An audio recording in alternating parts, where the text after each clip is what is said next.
And welcome back.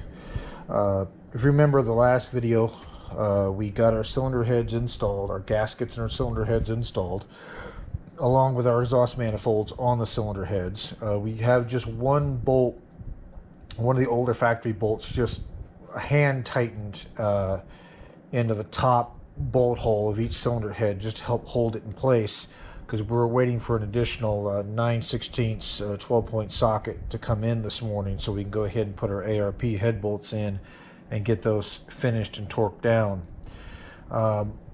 These ARP kit, first of all, they want to make absolutely sure that when you take these out of the bag, because they do have a little bit of I don't know if it's grease or type shipping oil on them. They want that cleaned off, as well as cleaned off of the bolt and the threads, because these are coated in a little bit of oil as well.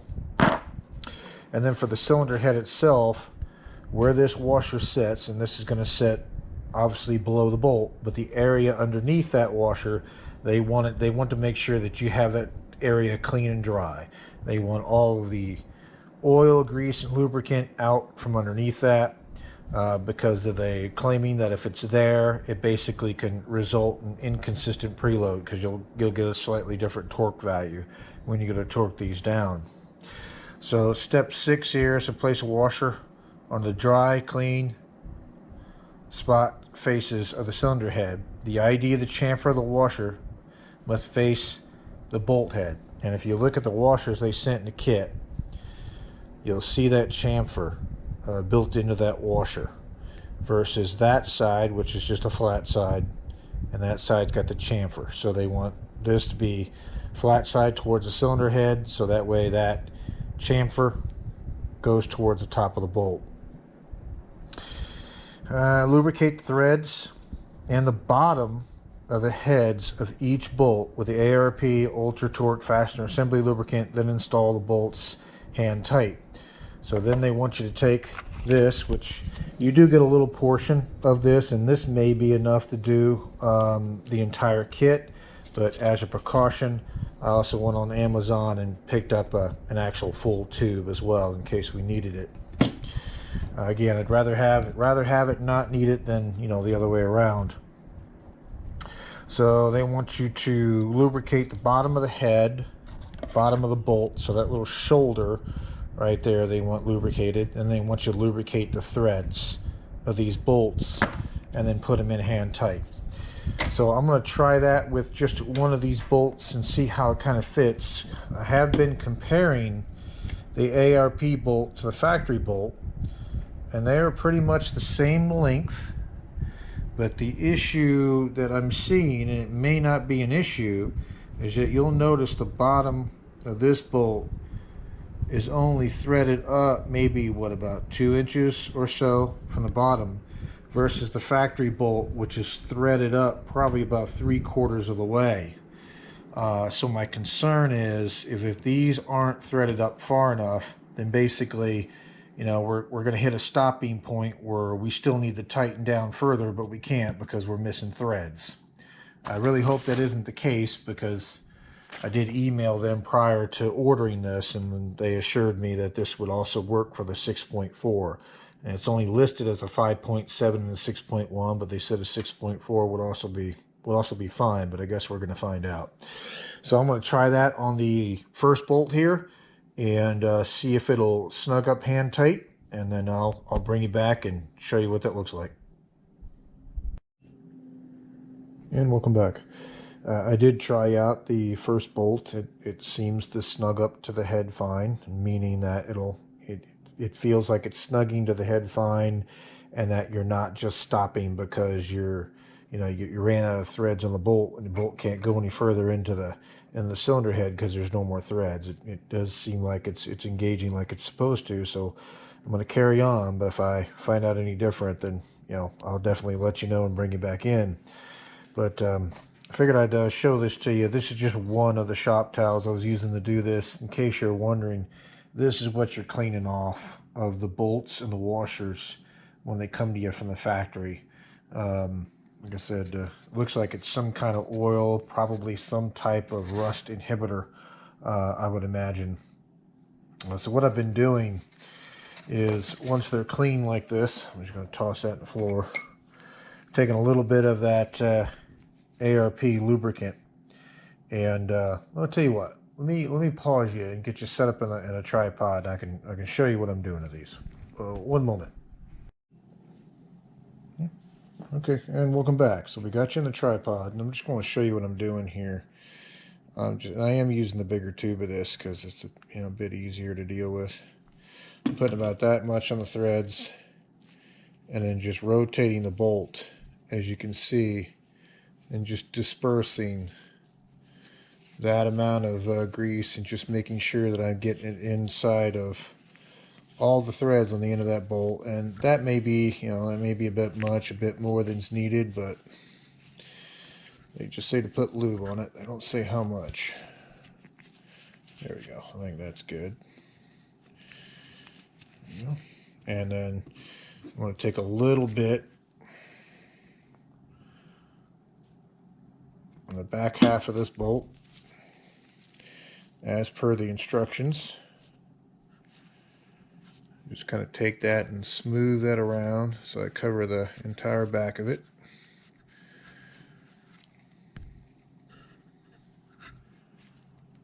So you can see there that we got a nice little coating there, and we know that these washers go in with the convex side up towards the head. So I'm just going to go ahead and pre-install these, because there you go. It's easier to do that and have it this way, and then thread it onto the cylinder head rather than trying to put those washers on first thinking that they're going to stay put, especially not with the way those heads slant on that hemi the way that it does. So I'm taking him like this, as you see it, and just using a socket with an extension, again 9/16 12 point.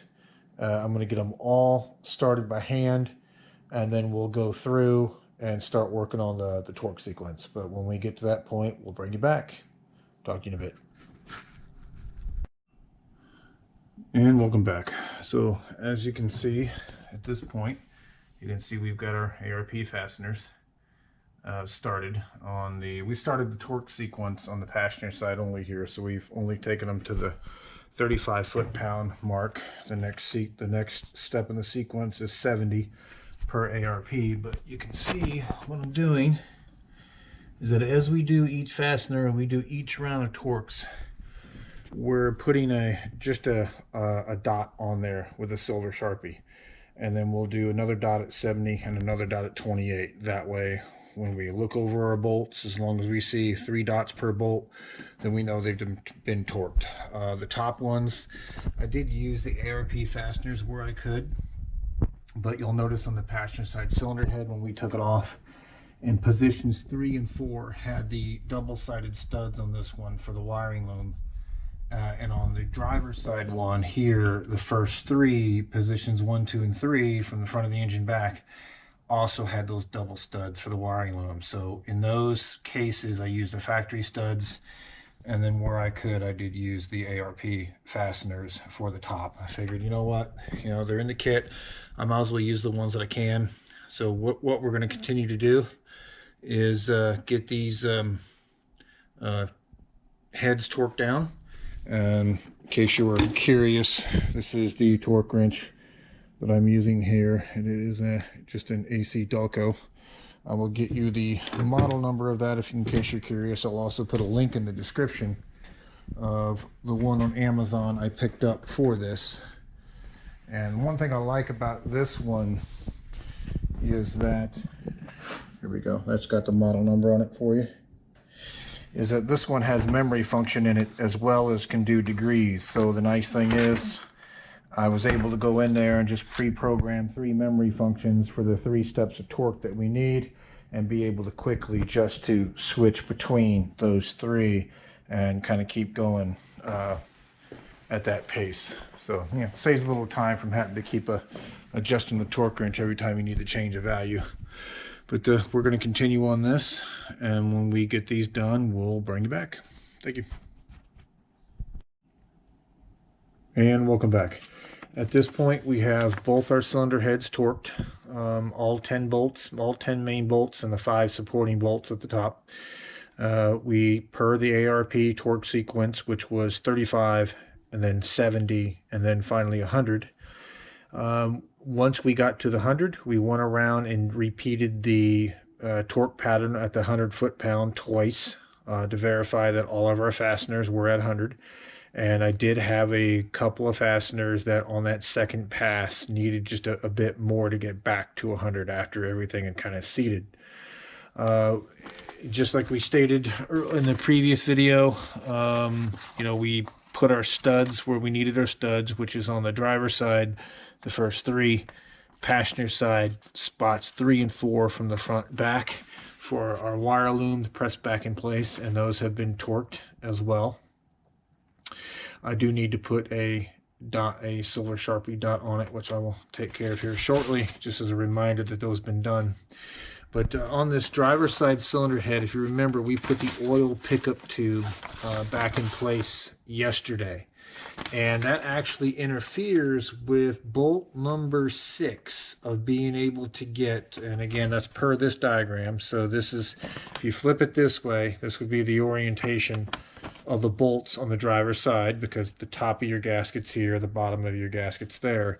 So that would be that number 6 bolt. And this cross brace of this oil dipstick tube gets in the way once you have like a, either a deep well socket or a socket with a stubby extension. By the time you get the 1/2-inch torque wrench in there, you're butting up against that support bracket that bolts to that stud on that heat shield, and it doesn't let you get on there straight.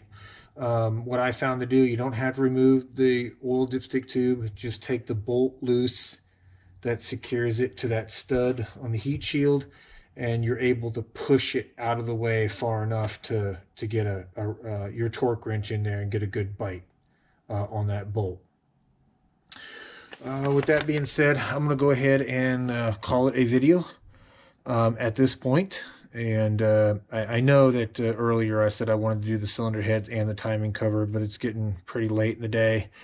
And to be honest with you, climbing up and over this engine compartment as many times as I've had just to getting all the fasteners started and getting everything hand tight and then going through 3 torque sequences per head, you don't think it's a lot, but when you're, stepping up over a bumper and stepping up a good 4 or 5 feet and stepping over a radiator support, for about 3 hours straight, it takes its toll on you. My hat's off to individuals that have to do this on a daily basis that can't pull the motors out.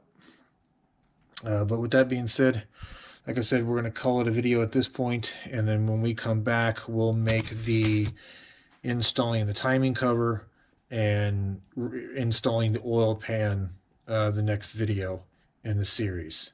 And don't worry, I know what you're saying. Cover up those intakes. I'm going to do that now. As soon as I cut it, I'm going to put a Sharpie mark on those top bolts to remind myself they've been torqued. And I'm going to take some blue shop towels and just kind of push them down inside of the intake vents now that everything's been torqued, just to keep any dirt or anything else from falling in there. Other than that, I do appreciate you watching, and I'll chat to you later. We'll have links in the description, like I said before, to that toolkit you saw earlier that had those sockets in it. For the amount of money and the amount of sockets that you got, all being 1/2-inch 12-point, I think it was a pretty good deal. I'll also have a link to the ARP bolt kit that I used for this. And I'll chat at you later.